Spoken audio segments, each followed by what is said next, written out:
Your doctor has ordered the Trio Smart Breath Collection Kit to screen for SIBO. You'll see the contents of the kit laid out here on the table. Couple things to note before you get started.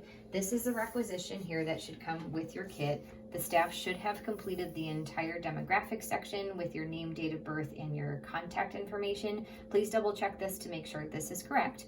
We'll also be able to send out your insurance card with this kit too, so we'll provide you with a copy of your insurance card, but make sure that this information is filled out as well. Our practice name and the prescriber who has ordered this, their information will be listed on here, so likely no action needed from you on this end, and then our staff will take care of the remainder of this form as well, so make sure that everything is completed there.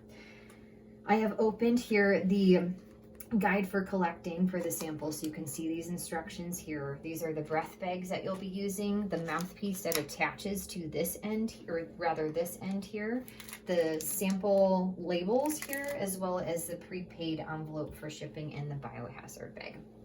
Most important thing to note before you get started, along with making sure that everything on the requisition is completed, is how to prepare for the sample collection. This test kit does require a restricted diet a full 24 hours before you collect, and all of the guidelines are listed here, which mainly is restricted to only the meat that's listed, so poultry, fish, beef, or pork, or tofu, eggs, or white potatoes and white rice, and making sure that your seasonings are really limited. It's really important that you don't stray away from what's listed on this diet to make sure that the samples are accurate when collecting. Immediately before you collect this sample here, the fasting period of 8 to 12 hours is required, so please make sure that you adhere to that, because if it's outside of that fasting window and it was only done 6 hours or something along those lines, then the samples will not be accurate and you will have to repeat this test. So please make sure you take a good read through for what this page is indicating here to make sure that the samples are collected accurately. The rest of what is on this guide here is just discussing how to collect the samples in really great detail here. They do a nice job within their commentary, so you're welcome to follow along with what you need to do for each of these samples here. The first one is a baseline breath test, which will just be done before you drink any of the sugary solution. Your doctor should be sending in a lactulose liquid sugary solution sent into your pharmacy on file, so please make sure that you also have that before you get started with collection. Very first breath test will be before you drink that solution.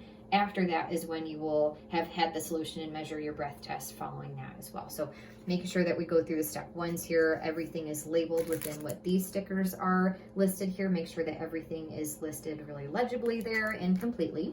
This walks through how to connect the mouthpiece as well. Show this here. There is a, hard to see in the light, there is a hole at the top there, and that's what they're indicated needs to be facing towards the ceiling as you connect it to this straw portion up here, and then this opens and closes. So that's what they're referring to when they mention what needs to be opened or closed. And they talk about what direction it needs to be turned in order for it to be that way, that there's also arrows to refer to as well. This walks through how to breathe into that bag there. Really nice commentary section, so please feel free to read through all of that information. And then it walks through how often you should be collecting these as well. So it really is every 15 minutes until all of the 9 bags are completed. After everything is done, make sure that each bag is in the closed direction. This can be tossed out. This can be tossed out. And then what you'll do is put all of these bags that will have that sticker label on here with all of your complete demographic information into the specimen bag. Get all the air out of it, seal it up, so all of these will be in here. Pretend that that's all in the bag. Put that in there, include your completed requisition. Then this box will be closed, taped up, which you can just use some packing tape, and then you will put this UPS sticker that's already prepaid, has our information on there, so it makes sure that all that information comes back to our office. If you have any questions, please feel free to contact our front staff, and have a great day.